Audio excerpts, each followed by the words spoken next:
2045, kita sebagai generasi emas bangsa perlu mempersiapkannya. Saya, Fadila Yulita Andriani dari Kecamatan Sarulangun. Dari kabupaten yang tenang namun penuh semangat, sesuatu yang bisa mengubah masa depan yaitu literasi. Tapi tahukah kamu apa itu literasi? Literasi bukan hanya tentang membaca, tapi literasi merupakan kemampuan memahami, berpikir kritis, dan berkomunikasi.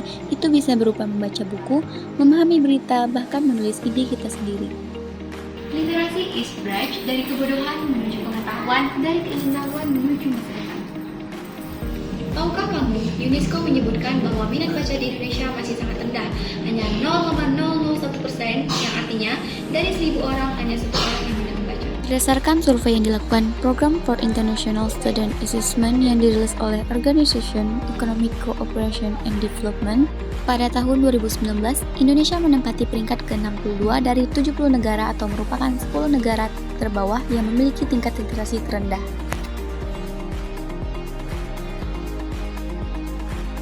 Adapun hasil riset World Most Literate Nation Rank yang dilakukan Central Connecticut State University pada Maret 2016, Indonesia dinyatakan menjadi peringkat ke-60 dari 61 negara soal minat membaca.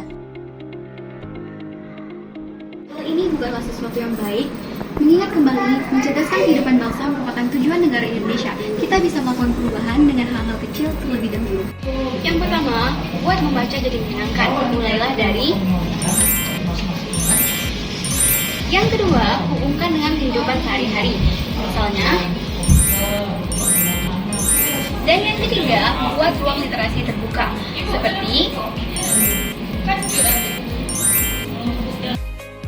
Di Kabupaten Sarulangun, perpustakaan daerah aktif menyelenggarakan berbagai kegiatan literasi. Baru-baru ini diadakan sosialisasi naskah kuno, bimbingan membaca nyaring, lomba bertutur tingkat SD, dan sekolah-sekolah pun mulai rutin berkunjung ke perpustakaan daerah untuk belajar bersama. Ini langkah kecil yang berarti besar. Literasi bukan dimulai saat kita besar, tapi sejak kecil. Di Sarulangun, anak-anak TK kini rutin berkunjung ke perpustakaan daerah. Mereka duduk melingkar, mendengarkan cerita bergambar, mengenal huruf lewat lagu, dan belajar angka sambil bermain.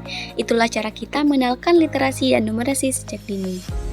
Dan sekarang, perpustakaan tidak hanya hadir secara fisik, Kabupaten Sarulangun juga ikut dalam perkembangan digital. Lewat aplikasi iSarulangun, masyarakat bisa membaca buku dari rumah langsung menggunakan HP. Akses buku jadi lebih mudah, gratis, dan bisa dinikmati siapa saja. Inilah bukti literasi bisa hadir di ruang nyata maupun digital. Dari anak TK yang mendengar dongeng, sampai pelajar yang membaca lewat gawai, semua punya tempat untuk tumbuh bersama literasi. Perpustakaan ini memang terkadang sepi, tapi itu bukanlah ruang kosong, itu adalah ruang harapan. seperti kata pustakawan di sini, kalau ada sepak bayang anak isi penuh kacau, itu cukup jadi langkah pertama perubahan. Mari manfaatkan perpustakaan daerah, mari hidupkan budaya baca, karena satu buku membuka 1000 jalan. Dari Sarulangun untuk Indonesia. Terima kasih. Wassalamualaikum warahmatullahi wabarakatuh. Salam Om Santi Santi Om, Namo Buddhaya, salam kebajikan. Sekucu adat, serumpun pusaka.